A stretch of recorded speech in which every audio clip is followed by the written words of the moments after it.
Song just triggers feelings of loneliness, doesn't it? A feeling, by the way, that more and more Americans are having these days. A survey by Cigna showed a 13% rise in loneliness since 2018, with nearly two-thirds of men and more than half of women expressing such feelings of isolation. That's why loneliness is my pick for Loser of the Week. And as always, I want to bring in District Media President Beverly Hallberg. Beverly, loneliness, it sucks. Such a sad thing to start our segment on today, Charles. But here's the good news. Even though fewer and fewer people feel like they have meaningful connections with people, what they can do is put down their phone, stop all the social media, or at least limit it, and realize that we form deep connections not through the digital format, but actually meeting with people face to face. So go out there, get married, have kids. If you don't want to do that, do something in your community, go to church, be involved. So it's about that one-on-one human connection. I think that's what people are missing these days because they're using their phone instead. I think you're right. Social media playing a big role in that. Well, you know, my winner was an easy choice for this week. Now, despite being on trial in the Senate, President Trump, I think, had one of his best moments in his presidency in Davos on Wednesday. Take a listen. The time for skepticism is over. People are flowing back into our country. Companies are coming back into our country. Many of you who I know are coming back in with your plants and your factories. Thank you very much.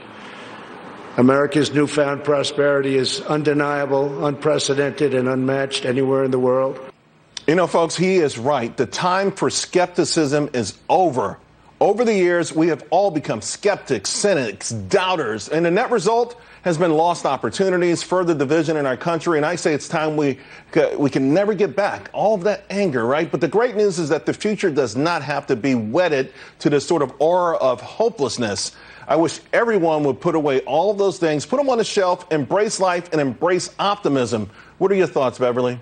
Yeah, I think Made in America is something that we can celebrate once again because, of course, businesses are coming back to the United States. It's good to create in the red, white, and blue states these days, which is good. But also with unemployment at a 50-year low, I think when we look at people who are middle-aged who didn't really have the opportunity to learn a new skill set if they lost their jobs, they have their jobs back in many cases. So I think that's a huge reason to celebrate. And optimism is a core reason America is great in the first place. Let's embrace it, folks. All right, now, I'm totally with you on your winner of the week, the Planters Peanut, and here's why.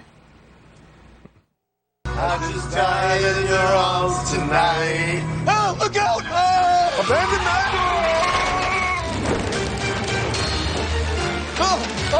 We're too heavy. Oh. Matt, let go. No, you let go. Hey, Mr. Peanut, no, you don't. Don't do it, Mr. Peanut. No!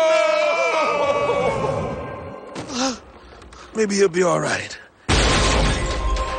Maybe not. All right, you say killing off Mr. Peanut is PR gold, right? It is, because they left us the cliffhanger. They let us know that during the Super Bowl, they're going to be airing an ad where they're going to air his funeral. So all of us are intrigued. What is this commercial going to be like? But of course, they did attach a social media campaign to this. They put out the hashtag RIPeanut, and plenty of people were having fun with that tweet. There are a lot of nut puns, peanut puns, and the Twitter sphere this week. By the way, there were a few Hillary Clinton puns also, but okay, finally, your loser of the week, handwritten notes. Explain this one. So we saw that Papyrus, of course, the stationery company, that they're having to close all their stationery stores across the country. So it made me worried that the thank you note that my mom always made me write and the things that we were taught to actually write people a handwritten note are no longer. So what I've wondered is, what does this mean for thanking people? And I do have to call you out on something, Charles. One of your colleagues, Neil Cavuto, sends handwritten notes to the people who come on his show. I've gotten a note from Neil. I've never gotten a handwritten note from you, Charles. I don't have your address.